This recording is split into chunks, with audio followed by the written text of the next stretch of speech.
My name is Hailey. I'm 27 years old. She laughed while I sewed, laughed like my dreams were a joke. My own mother, mocking the one thing that gave me peace. I kept stitching anyway. But that night, when her fiancé stopped mid-conversation and asked her, "Who made that dress?" her laughter finally died, and my silence spoke louder than words. I've spent most of my life trying to earn my mother's pride. It's funny how some people chase fame or fortune, but for me, the prize I've always longed for was just a few kind words from her. Something like, "I'm proud of you, Hailey." But those words never came. Instead, what usually came was laughter. Sharp, dismissive, and laced with that particular cruelty only my mother could make sound elegant. Cynthia, my mother, has always been the kind of woman who draws attention the second she walks into a room. Tall, manicured, perfectly dressed, she made glamour look effortless. Growing up, I remember watching her get ready for charity galas and luncheons, applying her lipstick in the mirror while I sat on her bed, clutching a fabric doll I'd stitched together myself. I'd ask her if she liked it, and she'd smile thinly before saying, "It's quaint." That word stuck to me like lint. Quaint. As if everything I did was small, outdated, unnecessary. She had a way of making me feel like a reflection that just didn't shine enough. Whenever she talked about herself at my age, she described parties, suitors, designer clothes, a life that glittered. I, on the other hand, preferred sketching dress patterns and spending quiet hours sewing in the corner of my room. She said I was too plain, too domestic, too much like your grandmother. It was meant as an insult, but I always took it as a compliment. My grandmother, after all, had been the only one who ever made me feel truly seen. Sewing became my sanctuary, a soft rhythm that drowned out the noise of disapproval.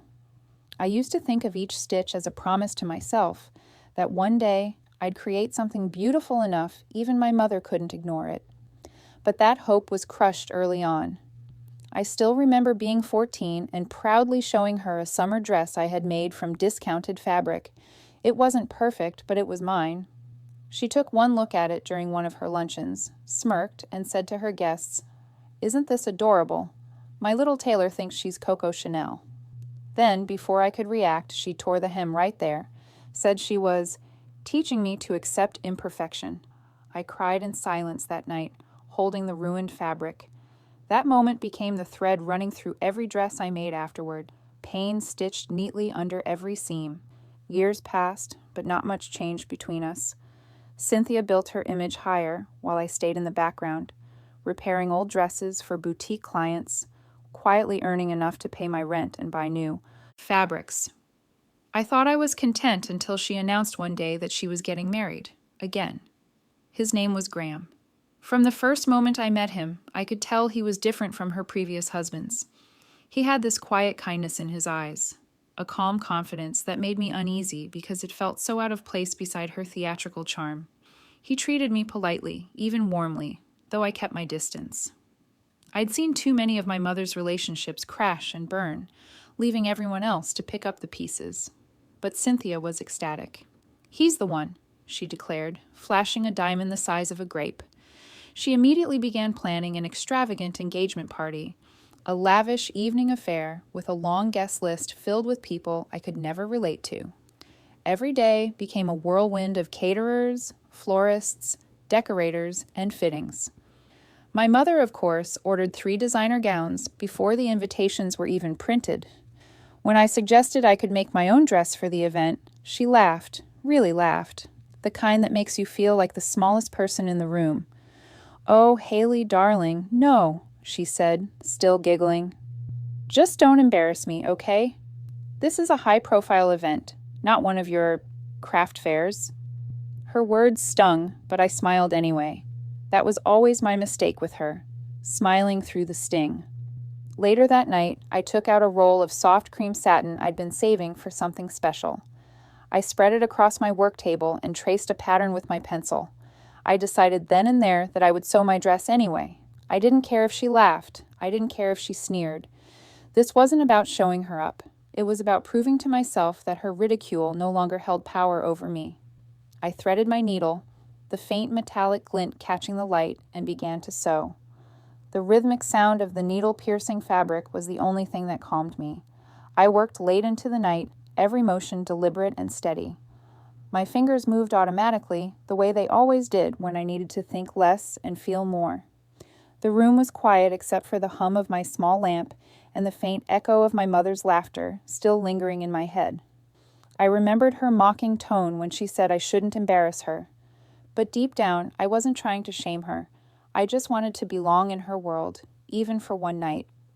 I imagined stepping into that ballroom wearing a dress that came from my own hands, not from a brand label, a dress that spoke of patience, effort, and quiet dignity. As I worked, I stitched tiny glass beads along the neckline, a subtle shimmer, nothing ostentatious. I imagined my grandmother smiling, whispering that the best kind of beauty doesn't need to shout. I told myself this dress would be my voice when words failed. By the time the clock struck midnight, my back ached and my eyes burned, but the dress was nearly complete.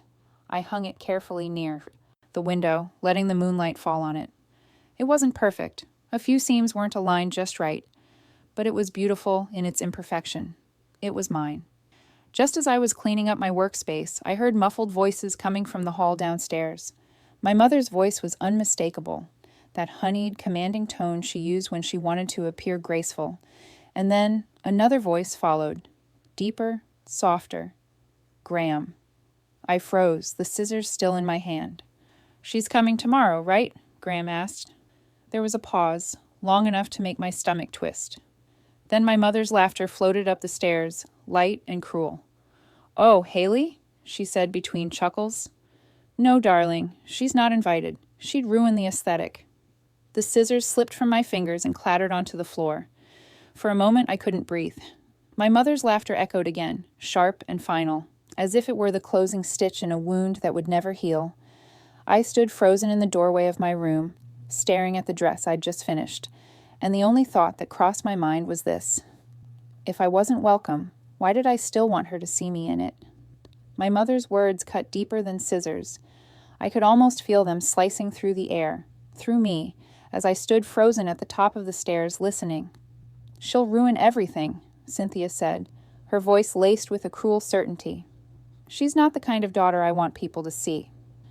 Graham's tone, calm and confused, followed. "But she's your daughter, Cynthia. I've met her. She's polite, talented. Why wouldn't you want her there?" "She's too ordinary," my mother replied, the word dripping like venom. "This event is about elegance, about appearances. You wouldn't understand. You're kind, but naive. She'd just make people uncomfortable." There was silence. I could picture Graham frowning, his sense of decency wrestling with his desire to avoid confrontation.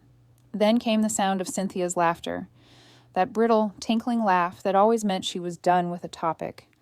"Let's not ruin the evening talking about her. Now, where were we? Ah, yes, the flower arrangements." The conversation drifted away, but I couldn't move.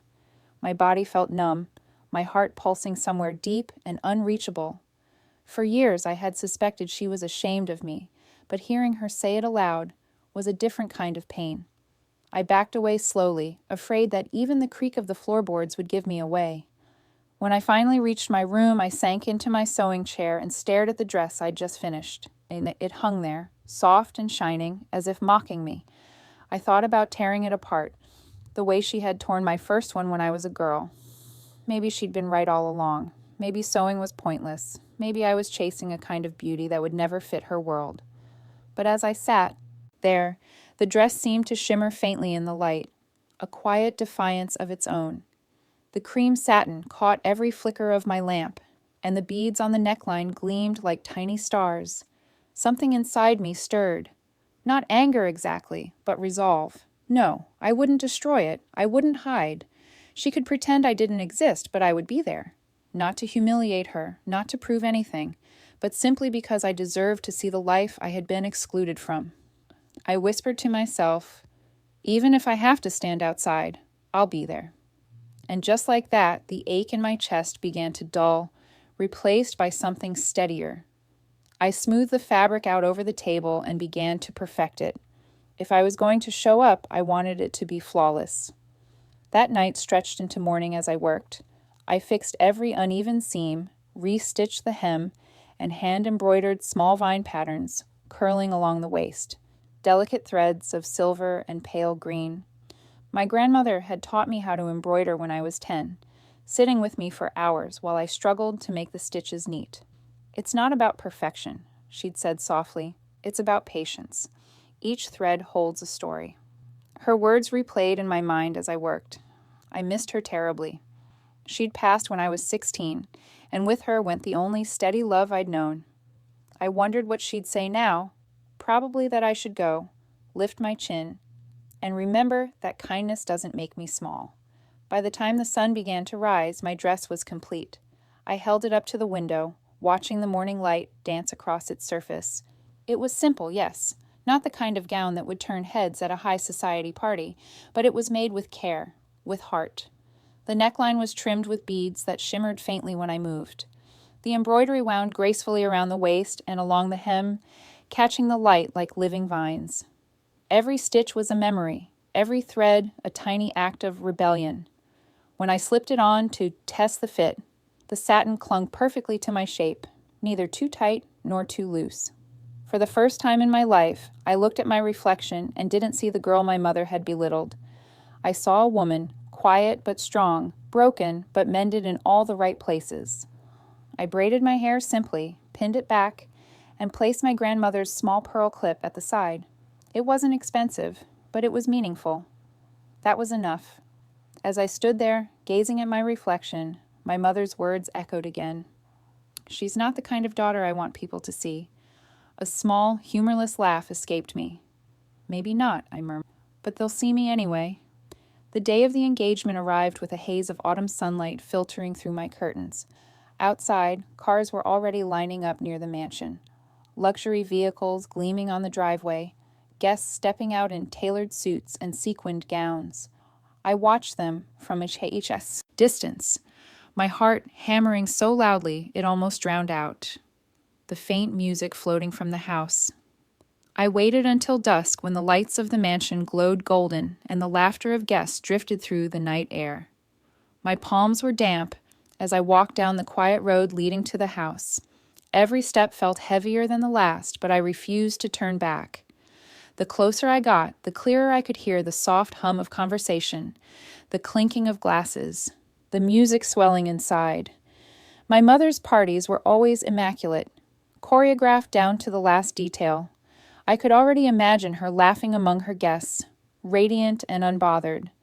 I clutched the small purse I'd made from leftover fabric, drew in a breath, and climbed the front steps.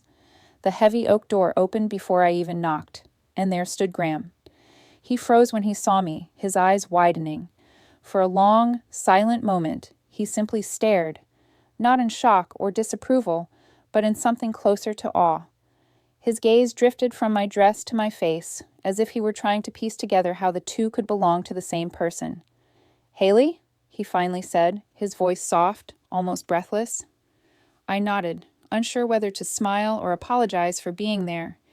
My throat felt dry, my heart thudding painfully against my ribs. I began, but he interrupted gently, his eyes still fixed on the dress. "That dress, it's beautiful." The warmth in his voice caught me off guard. After years of being told my work was worthless, hearing those words felt like sunlight breaking through clouds. "Thank you," I whispered. He stepped aside, still watching me, as if unsure what to say next. The golden light from the foyer spilled over my gown, making the embroidery shimmer faintly. Behind him, I could hear the laughter and chatter of the guests, my mother's laughter, bright and hollow. I took a steady breath, gathered my courage, and stepped over the threshold. As I entered, my mother's laughter stopped abruptly. When she turned and saw me standing there in the dress she'd mocked, the entire room seemed to hold its breath. And for the first time in my life, so did she. The room fell silent the instant my mother's gaze met mine. It was the kind of silence that slices clean through music and conversation, leaving only the echo of tension behind. I stood there at the entrance, my hands gripping the small purse at my side, heart pounding so loudly it drowned out the clinking of glasses. Graham was still beside me, his expression caught somewhere between surprise and admiration. He leaned in slightly, lowering his voice. "I didn't think you were coming," he said, a hint of warmth softening his confusion. I swallowed hard. "I wasn't sure if I should." He smiled faintly. "Well, I'm glad you did." It wasn't flirtation. It wasn't pity either. It was something else entirely. A quiet acknowledgement, as though he saw me for the first time not as Cynthia's invisible daughter, but as someone who belonged in her own right. Before I could respond, his eyes drifted once more to the dress. "Did you design that yourself?" he asked, genuine curiosity lighting his tone. I nodded, feeling my cheeks warm. "I sewed it from scratch." He let out a low whistle. "It's incredible, Hailey, really. The detail, those embroidery vines, that's craftsmanship. You don't see that anymore." The compliment took me by surprise. I wasn't used to praise, especially from someone like him. Elegant, composed, the kind of man my mother described as a gentleman of class. I murmured a soft thank you, barely able to meet his eyes. For a fleeting second, I felt something shift, not between us, but within me. His tone, his sincerity. It reignited something I'd buried years ago. The belief that maybe my work, my art, could actually be seen. As more guests arrived, the energy in the room resumed. The soft buzz of conversation filled the air. Crystal glasses clinked, and the string quartet began playing a gentle waltz in the corner. But the whispers started soon after. I caught fragments of them as people passed. "Did you see her dress?" "It's handmade, I heard." "Looks better than Cynthia's, if you ask me." Each comment made my stomach twist. I hadn't come to outshine her, only to exist quietly in her world for one night. But the universe has a cruel sense of irony, and it was clear my mere presence had already disrupted her perfect evening. I was chatting nervously with a woman from Graham's company. She was kind, asking where I learned to sew. When a sharp voice sliced through the air. "Hailey!" The sound of my name on my mother's tongue made my pulse race. I turned, and there she was, Cynthia, gliding toward me with that unmistakable controlled grace. But her face was thunder. The smile she wore was all for show, a performance for the guests watching. "There you are," she said sweetly, her hand resting too tightly on my arm. "I didn't realize you'd be joining us tonight." Her eyes burned into mine, a warning disguised as affection. I opened my mouth to explain, but she leaned in closer, whispering through clenched teeth. "What are you doing here?" "I just wanted to celebrate with you," I whispered back. "It's your engagement, Mom. I made this dress myself." "Oh, I can see that," she hissed, her smile frozen. "And it's lovely, really. But you weren't invited for a reason." Before I could answer, Graham stepped forward. His calm presence seemed to still the air. "Cynthia," he said gently, "I invited her in. She wasn't crashing. She's family. She belongs here." The murmurs around us grew louder, a wave of curiosity rippling through the guests. My mother blinked, momentarily speechless. Her practiced composure faltered for the first time that evening. Then, with the skill of someone who had spent a lifetime performing perfection, she recovered. "Of course," she said lightly, her laughter forced, but poised. "Of course, darling. How silly of me. Hailey, dear, make yourself comfortable." But the way she gripped my arm as she guided me toward the crowd told a different story. The rest of the evening passed in fragments. Laughter, music, glances, and the faint hum of tension between us. I tried to fade into the background, but it was impossible. Guests continued to approach, complimenting my gown, asking where I'd bought it, and each time I said, "I made it," I saw my mother's jaw tighten just a little more. Graham, meanwhile, kept finding reasons to talk to me. Nothing inappropriate, but enough to make Cynthia's irritation visible. He asked about my process, what materials I like to use, and if I'd ever considered making dresses professionally. His tone was casual, curious, supportive. Every word he said seemed to carve deeper cracks into my mother's fragile calm. At one point, I noticed her across the room, laughing too loudly, drinking faster than usual, the perfect hostess, unraveling quietly at the edges. I wanted to leave. I really did. But something made me stay. Maybe it was pride. Maybe it was that quiet voice in my head whispering, "You deserve to be here." As the night wore on, I stood near the grand staircase, admiring the chandelier that glittered like falling stars. For a moment, I let myself imagine that this world, her world, could one day include me. That's when I felt her behind me. Cynthia's perfume hit first, jasmine and white wine. I turned slowly to face her. Her smile was gone now, only anger remained. "So," she said softly, her voice like silk hiding a blade, "you're enjoying yourself?" "I am," I replied carefully. "Everyone's been very kind." "Of course they have," she said, her eyes narrowing. "You're the poor, talented daughter in the handmade gown. It's a charming little story, really." Her words were meant to sting, but I stood my ground. "I didn't mean to cause a scene." "Oh, but you did," she sneered, stepping closer. "You think I don't see it? The way he looks at you?" "Who?" I asked, though I already knew. Her lips curved into something cold and bitter. "Don't play innocent. You think that dress will make him look at you instead of me?" The accusation struck like lightning, shocking and absurd. I stared at her, speechless. My mother, the woman who had always treated me like an inconvenience, was now treating me like a threat. I shook my head slowly, my voice trembling. "That's not what this is. Graham was just being kind." "Kind?" she repeated, mocking the word as though it tasted sour. "Men aren't kind, Hailey. They're opportunistic. You'll learn that eventually, if you ever catch one's eye for more than a moment." The cruelty in her tone made my throat tighten. I wanted to defend myself, to tell her she was wrong, but the words wouldn't come. All I could do was stand there, my mother's venom filling the air between us. For years, I had chased her approval, her pride, her love. But in that moment, watching the jealousy twist her expression, I realized something I'd never dared to admit before. She would never see me as anything other than competition. As I turned to walk away, she leaned closer, her voice a whisper sharp enough to draw blood. "Careful, Hailey," she said. "If you keep trying to shine, you might forget who you're standing in the shadow of." Her words lingered long after I walked back into the light of the ballroom, a shadow I knew I'd have to escape from, no matter the cost. I had never imagined my mother could see me as competition, but that's exactly what she said next. The ballroom glittered around us, laughter spilling like champagne bubbles. Yet all I could feel was the heat of her anger radiating from a few feet away. She stood near the marble staircase, pretending to mingle, but her eyes stayed fixed on me with a look I'd never seen before. Not disappointment, not annoyance, rivalry. When she finally crossed the room toward me, her heels clicking against the polished floor like a warning, I braced myself. The moment she smiled, I knew it wasn't real.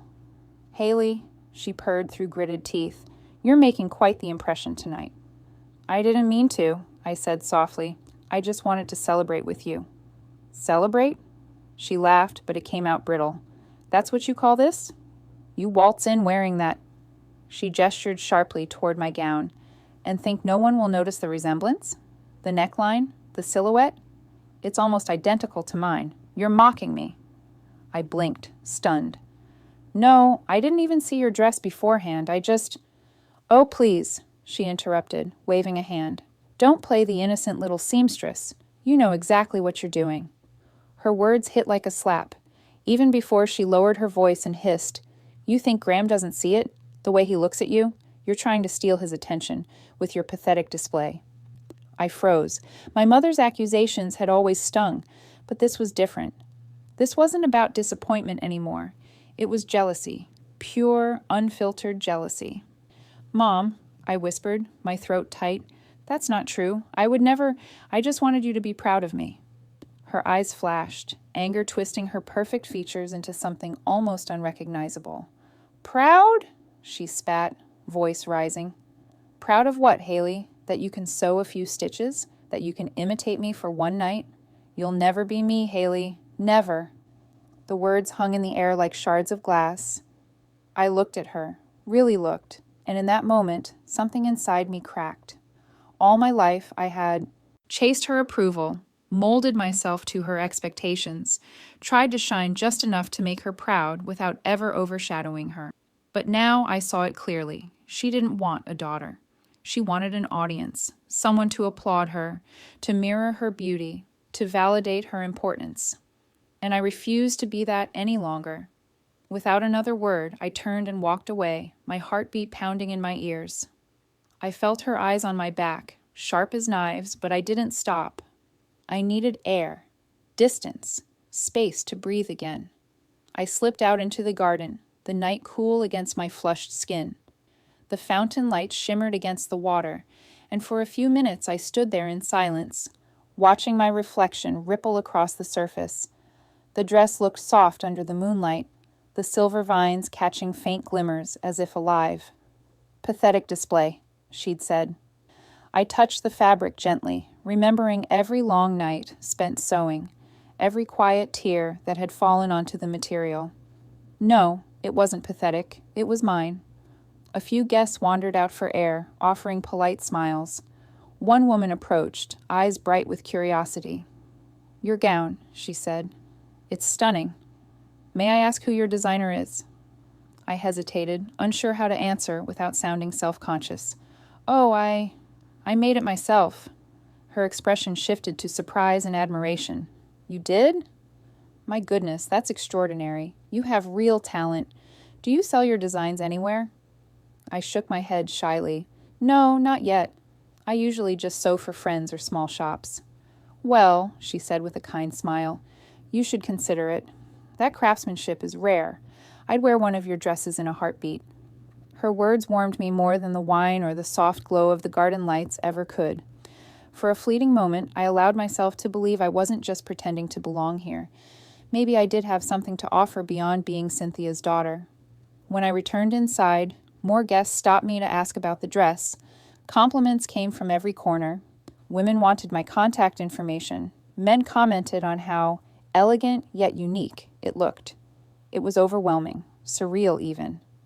Then, amid the hum of conversation, I heard Graham's voice behind me. "I've been trying to find you," he said with a kind smile. "You've caused quite the stir tonight." "I didn't mean to," I replied, laughing nervously. "People just keep asking about the dress." He tilted his head, eyes scanning the delicate embroidery near the waist. "And you really made it all by hand?" I nodded. "Every stitch." His expression softened, admiration flickering across his face. "That's remarkable, Hailey. I've seen a lot of luxury pieces in my time, but this has soul. You have a gift." The words struck something deep inside me, not because they came from a man, but because they came from someone who meant them, someone who saw beyond appearances, beyond the games my mother lived for. "Thank you," I said quietly, emotion catching in my throat. "Don't thank me," he replied gently. "You should be proud, really proud." For the first time in as long as I could remember, I was. As the evening wound down, I stayed in the background, not wanting to stir my mother's temper again. From across the room, I could see her laughing too loudly, her smile just a little too tight. But every time someone complimented my gown, she glanced toward me with eyes that burned like cold fire. When the final guests began to leave, I slipped away quietly, avoiding another confrontation. My heels clicked softly against the marble floors as I made my way to the coat room, my chest heavy with exhaustion. The night had been both a triumph and a tragedy. I had found a spark of pride in myself, but it came at the cost of whatever fragile bond had existed between us. Back at home, I carefully hung the dress by the window once again, letting the moonlight trace its shape. I thought about Graham's words. "You have a gift." Maybe I did. Maybe it was time I started believing that. I changed into my pajamas, brushed the glitter from my hair, and sank onto my bed. My body was still humming from the chaos of the night, but exhaustion eventually won. I was half asleep when my phone buzzed on the nightstand. The screen lit up with a name I hadn't expected. Graham. My heart skipped. For a moment I hesitated, unsure whether to answer. What could he possibly want at this hour? My mother's voice echoed faintly in my mind. "You think that dress will make him look at you instead of me?" I pushed the thought aside and pressed answer. His tone was calm, polite. "Hailey, I hope I'm not calling too late." "No, it's fine," I said, sitting up, suddenly alert. "Is everything okay?" "I wanted to speak to you privately," he said, his voice steady but purposeful. "About something important." My fingers tightened around the phone. "What is it?" I asked. There was a pause, the kind that feels like a held breath. I'll explain tomorrow, he said finally. Can you meet me for coffee? Somewhere quiet? I could feel my heartbeat quicken again, not out of romance, but curiosity and unease. What could he possibly want with me? Of course, I managed. Tomorrow morning? Yes, he said softly. There's something I think you deserve to know. The line went silent after that, but my thoughts didn't. I sat there in the dark, staring at the moonlit folds of my dress, wondering what truth was waiting for me in the morning. As I drifted to sleep, my mother's laughter echoed faintly in my mind, and for the first time, I wondered if I was finally about to hear something she'd never wanted me to know. I barely slept that night. Every time I closed my eyes, I replayed Graham's voice on the phone, calm, polite, but heavy with something I couldn't quite name. He wanted to meet me privately. That alone was enough to make my stomach twist. By morning, I'd convinced myself it had to be bad news. Maybe he'd realized how inappropriate it was to speak to me separately from my mother. Maybe he wanted to warn me to stay away, to protect his reputation. The thought made my palms sweat as I stood in front of the mirror, smoothing down my hair and trying to decide what to wear that didn't scream desperate. I settled on a simple navy dress I'd made myself, the same one I wore to my boutique clients. Modest, professional, unassuming. My mother's voice echoed in my head, mocking me. You'll never be me, Hailey. But maybe that was the point. I didn't want to be her anymore. When I arrived at the cafe, it was one of those quiet, tucked-away places that smelled like roasted coffee beans and fresh pastries, the kind of spot people went to have serious conversations without being overheard. Graham was already there, sitting near the back, a steaming cup of coffee untouched in front of him. He stood as soon as he saw me, his expression warm but a little strained. Hailey, he greeted, motioning for me to sit. Thank you for coming. Of course, I said, sliding into the seat opposite him. You said you wanted to talk about something important. He nodded slowly, glancing around the nearly empty cafe, before lowering his voice. Yes, I didn't want to bring this up last night, with everything that happened, but after seeing your work, I couldn't let it go. I frowned, uncertain. My dress? Yes, he said, leaning forward slightly. Hailey, that gown you made, it wasn't just impressive. It was artistic. You have an eye for design, for detail, for structure. I see dozens of designer pieces every week, but what you created stood out immediately. It was elegant, unique, and it told a story. I blinked at him, unsure how to react. Thank you, I said cautiously, my voice barely above a whisper. That means a lot. But why are you telling me this? He smiled, not the charming, polished smile I'd seen at the party, but something more sincere. Because I think your work deserves to be seen by more people. For a moment, I just stared at him, confused. Seen? You mean like selling it? Exactly, he said. I own a small chain of boutiques, nothing massive, but we cater to clients who appreciate craftsmanship and individuality. I'd like to feature your designs there. Not just one dress, a full line, if you're willing. I blinked again, certain I'd misheard him. A full line? He nodded, still calm as though what he was offering was the most ordinary thing in the world. I'll invest in you. Help you start your own label? You'll have full creative control. I can provide the resources, production, marketing, connections. You'd run the creative side. We could call it something like Hailey's Atelier. The words hit me like a rush of air after years underwater. My throat tightened. I don't know what to say. Say yes, he said gently, his ease kind.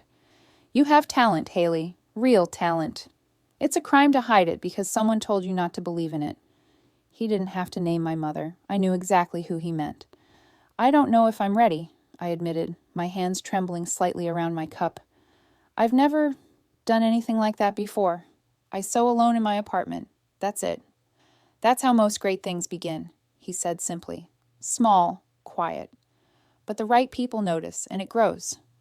I stared at him, words stuck somewhere between disbelief and gratitude. All my life, I'd waited for someone, anyone, to say what he'd just said, to see what I'd poured into every thread, every pattern, and now, here it was. The opportunity I never thought I'd have. Why me? I asked finally. You could hire professionals. Designers with degrees, experience, connections. He shook his head. Because professionals make dresses. You make stories. That was it, the line that made my eyes sting. I blinked quickly, not wanting to cry in front of him. Thank you, I said, my voice unsteady.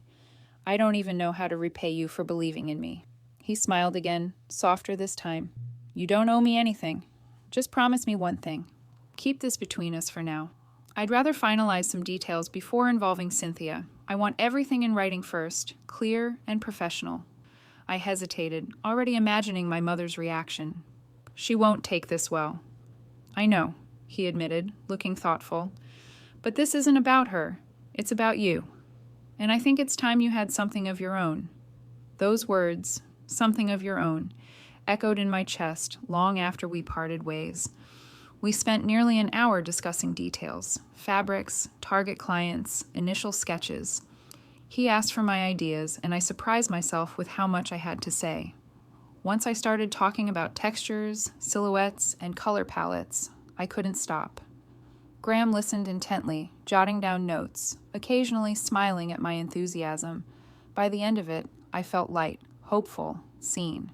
As I walked home that afternoon, the city felt different, brighter somehow. For the first time in years, I allowed myself to imagine a future that wasn't bound by my mother's shadow. When I stepped inside my apartment, the scent of fabric dye and lavender sachets wrapped around me like comfort. I hung my coat, sat at my sewing desk, and just stared at my hands.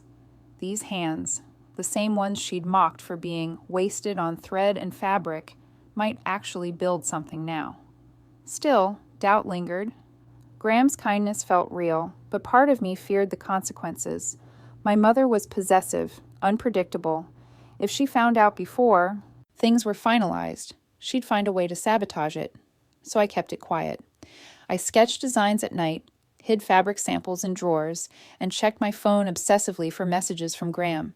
He sent updates every few days, confirming timelines, sharing boutique locations, even arranging a meeting with a small production team once things were official. It was exciting and terrifying. But then, just as everything began to fall into place, my mother's behavior changed. She started calling me more often, too often. Her tone was unnaturally gentle, almost syrupy. She asked about my week, about my health, even about my sewing. The same woman who had spent years mocking my work now wanted to see what I'd been making lately. At first, I told myself she was just trying to mend things after the party. Maybe guilt had finally caught up with her, but deep down, I knew better. My mother didn't change without a reason. That evening, after a long day at the shop, I came home exhausted. My phone buzzed as I set down my bag. A message from Graham confirming our next meeting. Tomorrow at noon, excited to finalize everything. Gee. Before I could reply, there was a knock at the door.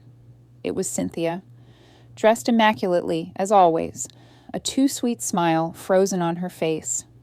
Surprise, she said cheerfully, stepping inside without waiting for an invitation. I was in the neighborhood and thought I'd check on my favorite girl. Her voice made my stomach tighten. I forced a polite smile. Hi, Mom. I wasn't expecting you. She walked in, glancing around the apartment. Her eyes landed on my sewing desk, the half-finished sketches, the fabric swatches, the thread spools. You've been busy, she said lightly. New project? Just practicing, I replied quickly, trying to sound casual. She nodded, her smile tightening. Good. You should keep yourself occupied. I made tea, trying to keep the conversation harmless, but she was distracted, her gaze darting toward my phone on the counter every few seconds. And then, as I turned to pour her cup, the soft ping of a new message filled the room. I froze. She reached for the phone before I could stop her. Oh, who's texting you so eagerly? I lunged forward, but too late. Her eyes flicked across the screen. Graham's name, the words, meeting tomorrow, bold and unmistakable. The sweetness melted from her face in an instant. Her expression hardened, her lips curving into something that made my blood run cold. Oh, Hailey, she whispered, her voice low and venomous. What exactly are you and my fiancé planning to meet about? The teacup trembled in my hand as her smile spread wider, slow, deliberate, deadly, the kind that promised the storm was just beginning. My mother's jealousy turned into a storm that no love could calm. When she looked up from my phone that night, her expression was something I'd never seen before. Not usual irritation or judgment, but raw fury. A kind of disbelief that I could dare to keep something from her. The tea she'd been holding trembled in her hand as she set the cup down with deliberate care, her manicured fingers tapping against the porcelain like a metronome counting down to chaos. "Why?" she said softly, dangerously. "Is Graham messaging you?" My throat went dry. I wanted to find a calm explanation, to diffuse her suspicion before it grew. But one look at her eyes told me it was too late. The storm had already started brewing behind them. "Mom," I began carefully, "it's not what you think. He just—" "Not what I think," she snapped, her voice sharp as glass. "Then what is it, Hailey? You meeting my fiancé behind my back for coffee? Exchanging messages late at night?" "It's about business," I blurted out, my heart pounding. "He owns boutiques, and he wants to feature my designs. That's all it is, I swear." For a split second, she just stared at me, as if my words hadn't registered. Then she laughed, a short, bitter laugh that cut through the air like a whip. "Business," she repeated mockingly. "That's a clever little story. You actually expect me to believe that?" "It's the truth," I said, forcing myself to stay calm. "He saw the dress I made, and he thought—" "Enough!" she barked, slamming her hand against the table so hard the tea sloshed over the edge. "You're lying. You've always wanted to ruin things for me, and now you've found a way. How dare you sneak behind my back and manipulate him like that?" Her words hit me one after another, like blows I couldn't block. I tried to reason with her, but she wouldn't let me speak. Her voice rose, shrill and trembling, as if every ounce of fear and insecurity she'd ever felt had found a target. "Me. I brought you into my world," she hissed, pacing the small kitchen. "I've given you everything, and this is how you repay me? By trying to take what's mine?" "Mom, I didn't take anything," I cried. "He was trying to help me, to believe in me, something you never did." That stopped her. For a moment there was silence, heavy and brittle. Her eyes flicked toward me, full of disbelief and wounded pride. "Never believed in you," she repeated slowly, almost to herself. "Do you have any idea what I've sacrificed for you?" I shook my head, trembling now. "You didn't sacrifice for me, Mom. You sacrificed me. You've spent your whole life chasing other people's approval, and the moment someone looks at me with kindness, you call it manipulation. You can't stand that someone finally sees value in me that you never did." Her face hardened, color rising to her. "Don't you dare speak to me like that," she warned, stepping closer. But I couldn't stop. Years of bottled hurt came spilling out. "You don't want a daughter, you want a mirror, someone to reflect you, to make you feel perfect.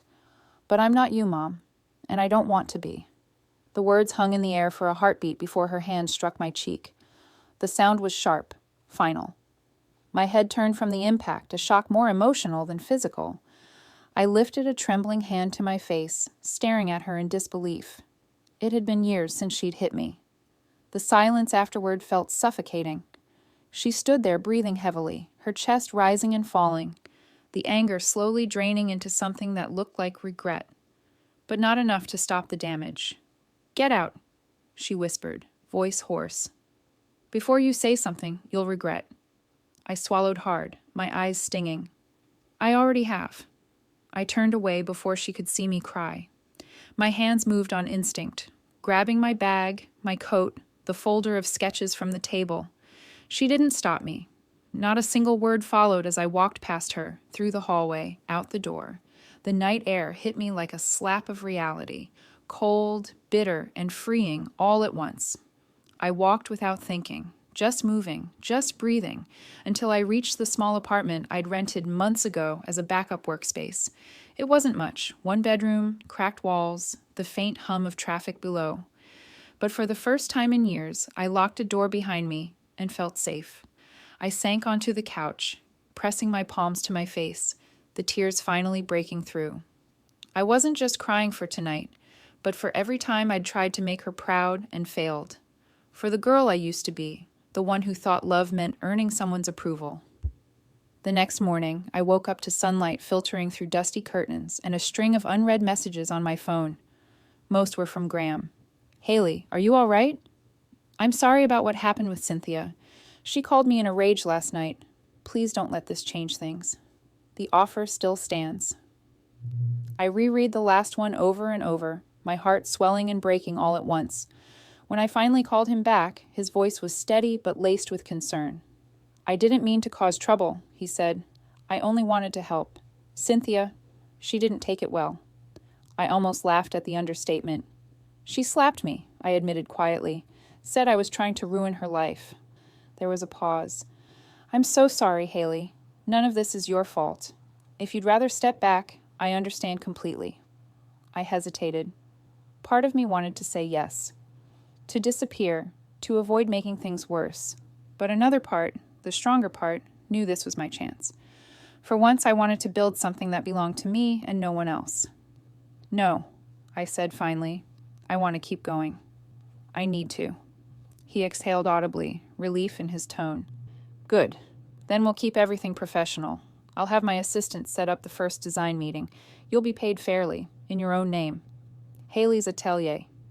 The way he said it, firm, assured, made my chest ache with gratitude. After we hung up, I stared around my small apartment. It wasn't much, but it felt like the start of something. I unpacked my sewing machine, pinned my sketches on the wall, and began again.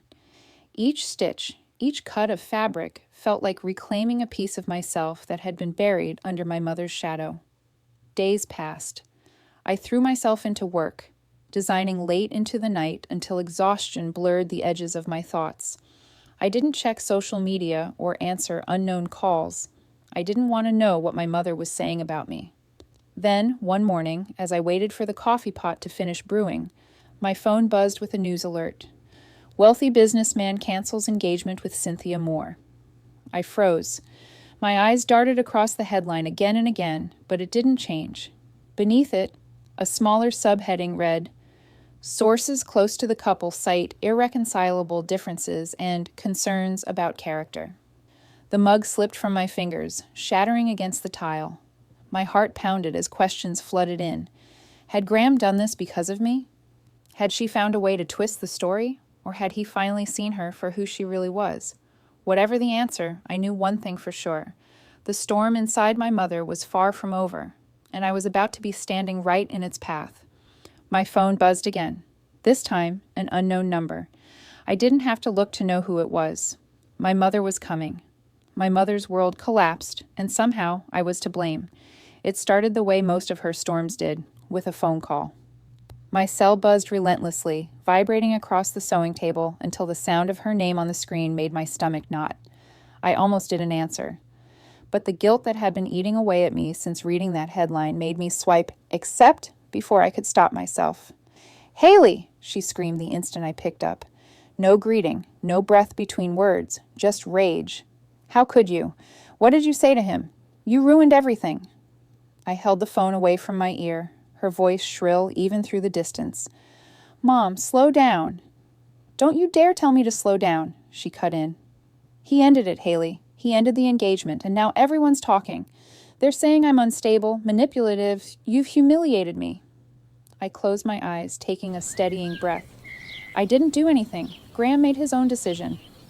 "You influenced him," she snapped, the accusation sharp as glass. "You put ideas in his head, turned him against me with your innocent act." The words stung, not because they were true, but because she believed them.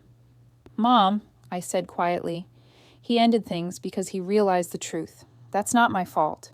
Her voice dropped, trembling now with wounded pride. "The truth? What truth?" "That you treated everyone like props in your performance," I said, before I could stop myself. "That you hurt people, even the ones who loved you, just to feel powerful." There was a long, seething pause on the line. I could almost hear her breathing through her teeth. Then she hung up. For a while I just sat there in silence, the hum of my sewing machine filling the space where her voice had been. I hadn't wanted this. I hadn't wanted to be the reason her life unraveled. But deep down, I knew this wasn't my doing. She'd built her world on appearances, and it was bound to crack eventually.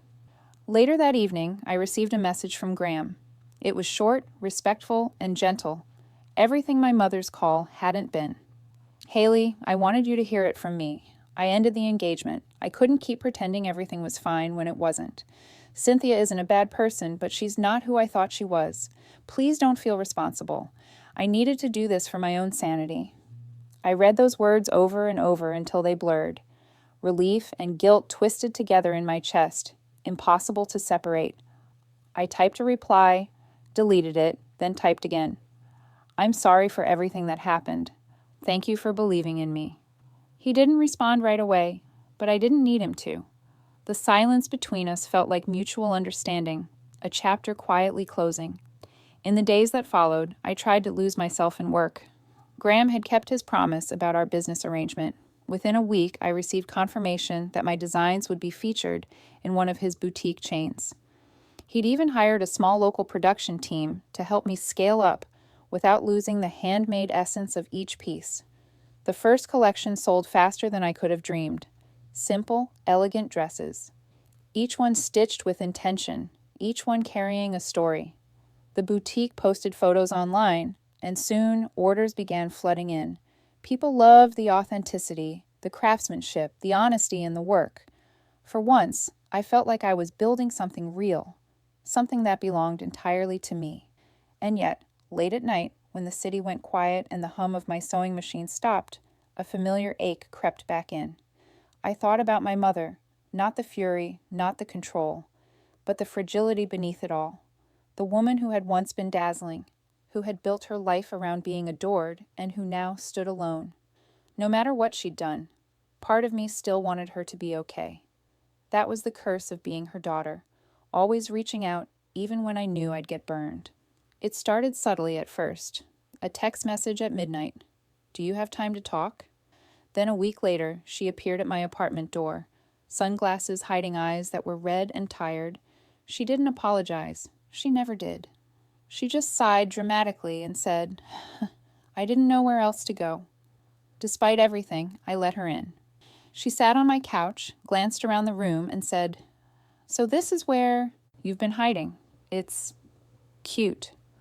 Her tone was condescending as ever, but her face looked older, worn down. I'm not hiding, I said quietly. I'm just living. She gave a hollow laugh. Living off Graham's money, you mean? I shook my head. He's not giving me money. He's giving me a chance. For a moment, she didn't reply.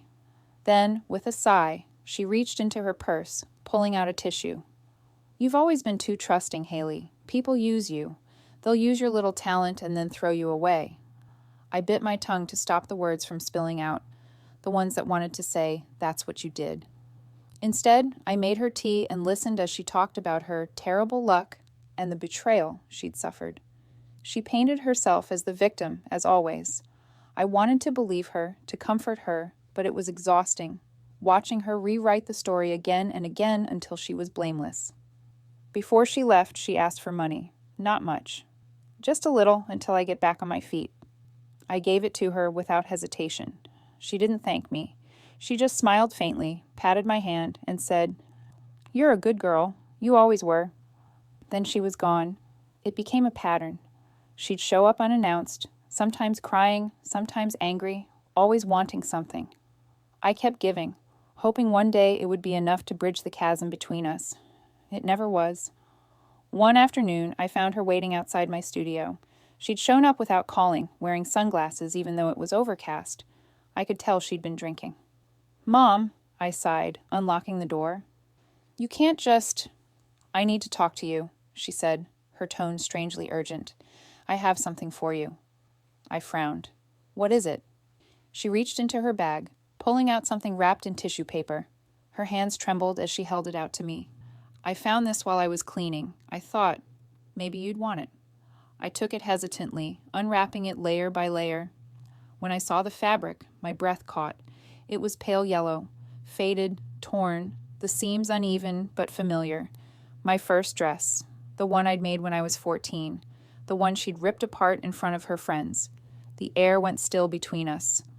Where did you... I began, but she interrupted softly. It was in a box in the attic, she said, her voice quiet, almost fragile. I don't know why I kept it.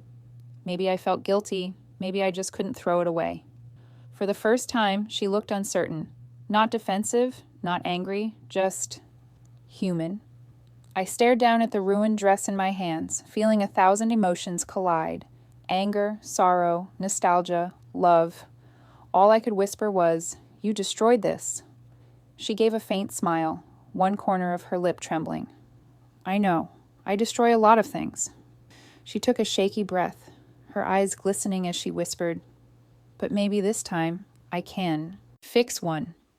And as she said it, I realized that for the first time in her life, my mother might actually mean it.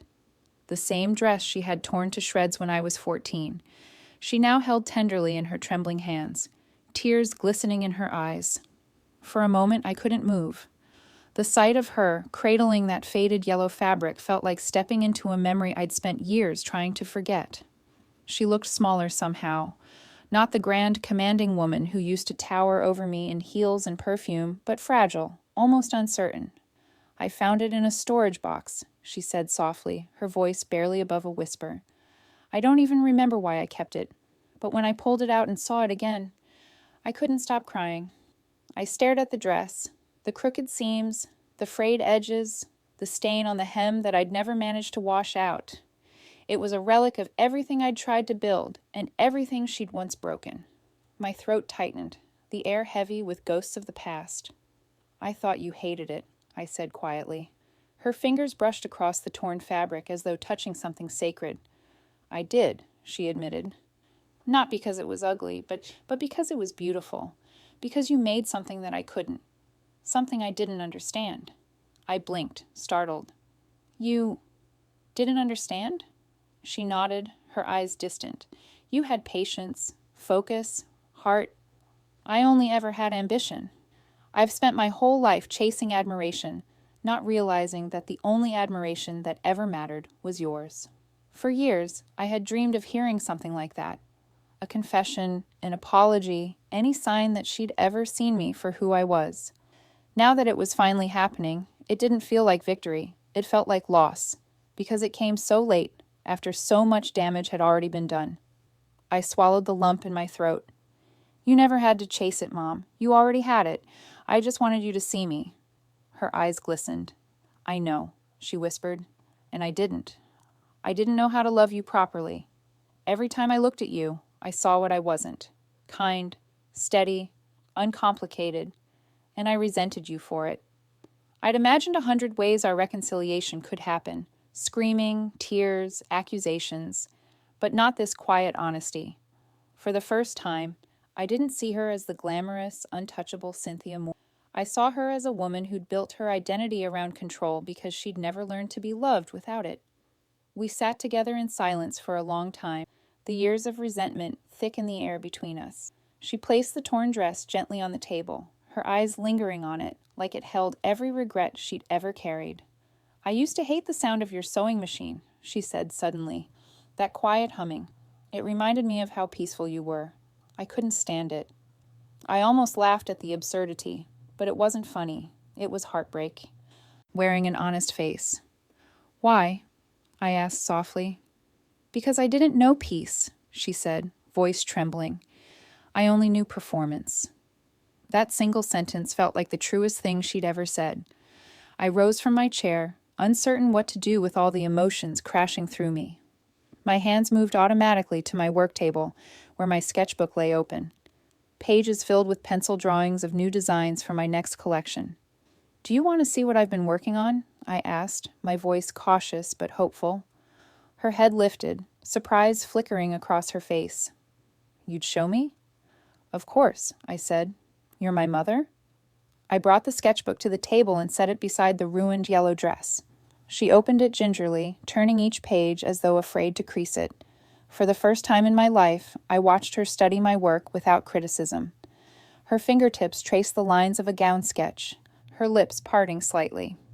"These are," she began, her voice faltering. "Hailey, these are exquisite." I blinked, unsure if I'd heard her right. She smiled faintly, a tired but genuine smile.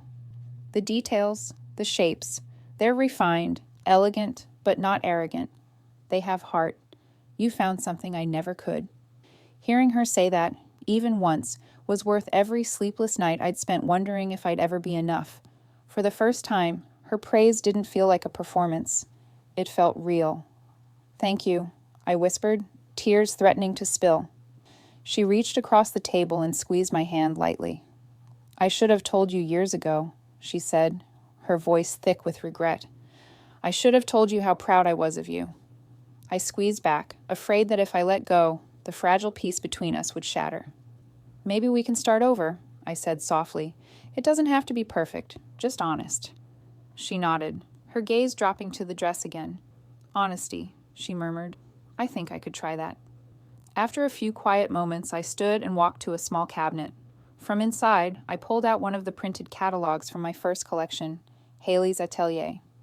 It had been my dream come true, the symbol of everything I'd built after stepping out of her shadow. I opened the cover, wrote a short message on the first page, and handed it to her. She looked puzzled. "What's this?"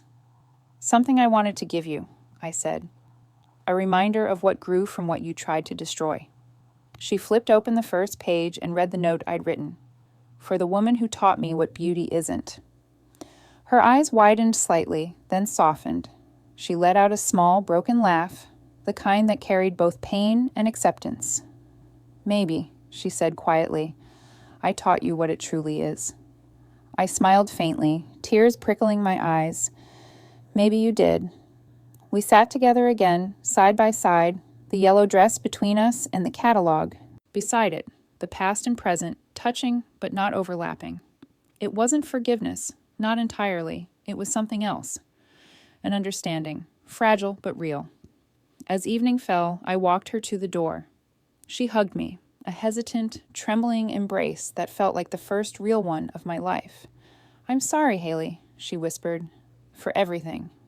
"I know," I said softly. "Me too." When she left, I stood by the window, watching her car disappear down the street. The apartment felt different afterward, lighter, quieter, as though a storm had finally passed. For the first time, I didn't feel weighed down by the past. The dress, the tears, the regret, all of it felt like closure. Imperfect, incomplete, but still closure. Over the next few weeks, I threw myself into work again, inspired by the strange peace that had settled in my heart. The designs came easier. The fabric flowed beneath my hands like water. Every stitch felt less like defiance and more like healing. Then, one afternoon, as I was sketching a new piece near the window, my phone rang. When I saw the name flash across the screen, my heart skipped. Graham. It had been months since I'd last heard from him. For a moment, I hesitated, unsure if I was ready to reopen that door. Finally, I answered. "Graham?" "Hailey," he said, his voice as calm and kind as ever. "It's been a while. How are you?" "I'm good," I said honestly. "Really good." "I'm glad to hear that," he replied. Then, after a pause, he added, "Listen, I know this is unexpected, but there's something I'd like to discuss. It's not about business this time." My pulse quickened. "Then what is it about?" He hesitated, his tone softening. "You'll understand when we meet. Are you free tomorrow?" My fingers tightened around the phone as I agreed, my heart uncertain but curious, because something in his voice told me that whatever came next would change everything, all over again. The man who changed my life was about to change it again, but in a way I never imagined.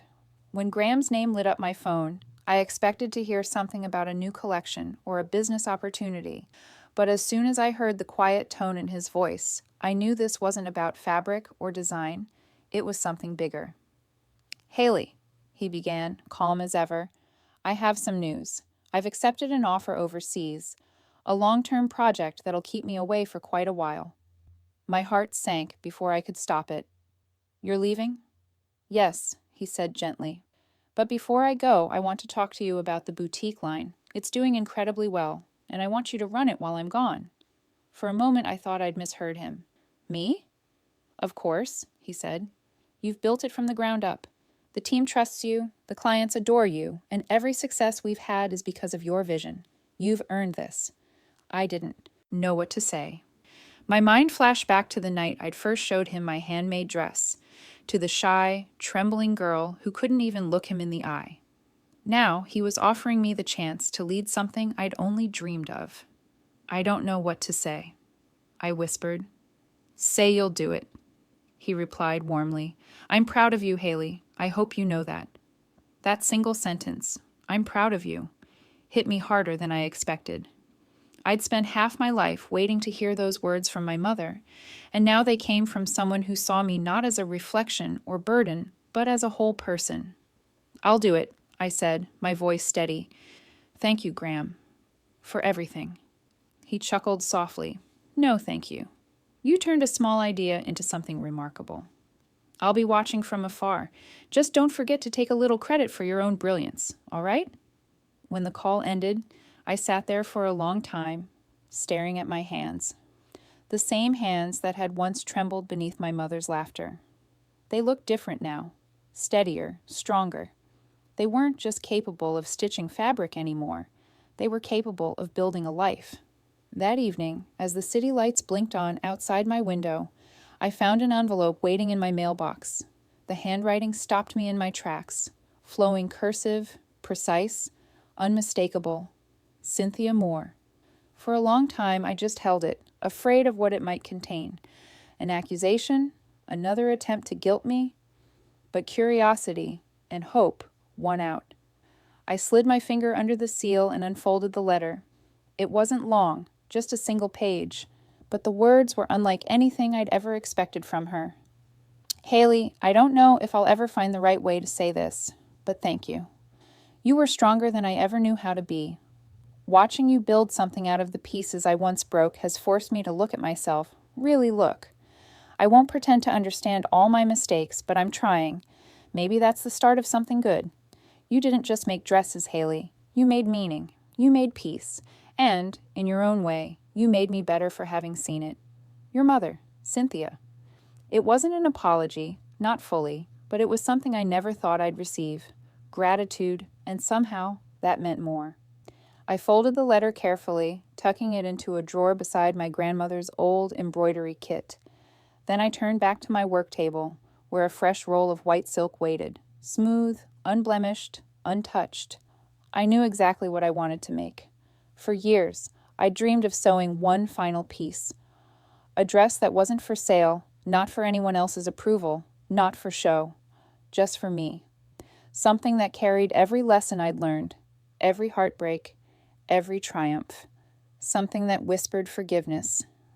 I began cutting the silk, my scissors gliding cleanly through the fabric. Each movement felt deliberate, sacred, even. I didn't rush. I let the rhythm of it ground me. Needle, thread, breath, repeat. The design was simple, an off-the-shoulder white gown with a soft flowing skirt, inspired by the first dress I'd ever made, the one my mother destroyed. But this time, the seams were perfect. The embroidery delicate, woven in faint gold thread that shimmered like sunlight on water. It wasn't a dress for weddings or parties. It was a dress for rebirth. By the time it was finished, dawn was breaking. I held it up to the light, my reflection ghosting behind it in the mirror. For the first time in my life, I didn't see the timid, apologetic girl who once begged for approval. I saw a woman who had survived the sharpest scissors, her mother's words, and still managed to weave beauty out of pain. A few weeks later, my new boutique line launched officially. The grand opening included a fashion show, my first ever. Reporters, buyers, and designers filled the room. I should have been terrified, but as I stood backstage surrounded by models wearing my designs, I felt strangely calm. The air hummed with excitement, the faint scent of fabric and perfume wrapping around me like an embrace. I watched the models walk the runway, my heart swelling with pride. Each dress was a piece of my story, soft, strong, imperfect, and real. When the final song began to play, I heard my name over the loudspeaker. And now a special finale, designed and worn by the creator herself, Hailey Moore of Hailey's Atelier. Applause filled the room, and for a split second I froze. I'd never been one for the spotlight. My mother had always craved it, but I had always shied away. Yet tonight it didn't feel like vanity. It felt like closure. I stepped onto the runway in my white silk gown, the lights bathing me in gold. The crowd gasped softly as I moved. Not because the dress was grand, but because it carried something they couldn't quite name. Freedom. Forgiveness. A story stitched in silence. Halfway down the runway, I saw her. Cynthia, she was sitting near the back, dressed simply for once, no jewels, no fur, just a quiet presence. Our eyes met, and for the first time, her smile wasn't forced. She mouthed a single word, beautiful. My throat tightened, but I kept walking. Each step felt like a chapter closing, a wound finally healing. The applause grew louder, echoing through the hall like thunder. But it wasn't for show. It was real. It was mine. As I reached the end of the runway, I paused, took a slow breath, and whispered to myself, this time, the laughter is mine. The lights dimmed and I turned to walk back, tears threatening to fall. Not from sadness, but from something softer. Peace. That night, after the show, I returned home and hung the white gown beside my first yellow dress. 2 pieces of the same story, one torn, one whole. One born from shame, the other from strength. I ran my fingers over the fabric, tracing the seams, the delicate gold embroidery. It wasn't just a dress anymore. It was proof. Proof that I'd survived, grown, forgiven, and created something lasting from everything broken. I thought of my mother, of Graham, of my grandmother, of every person who had shaped me, wounded me, lifted me. And for the first time, I didn't feel resentment or longing, just gratitude. As the city lights shimmered outside my window, I whispered the words that had been waiting in my heart all along. My mother once laughed while I sewed, but now every stitch I make is proof that I stitched myself back together. In the end, I didn't need her approval. I needed my peace. Every dress I sew now carries the strength I once begged her to see. She taught me what beauty isn't, and life taught me what love truly is. My scars became my signature. My silence became my voice, and as the needle hums beneath my hands, I remember I wasn't stitching fabric. I was stitching myself back together. If my story touched your heart, then you already know. Silence can be louder than revenge. Sometimes the best way to win is simply to rise above the ones who tried to break you. So tell me, if someone you loved once laughed at your dreams, would you forgive them when the world finally saw your worth?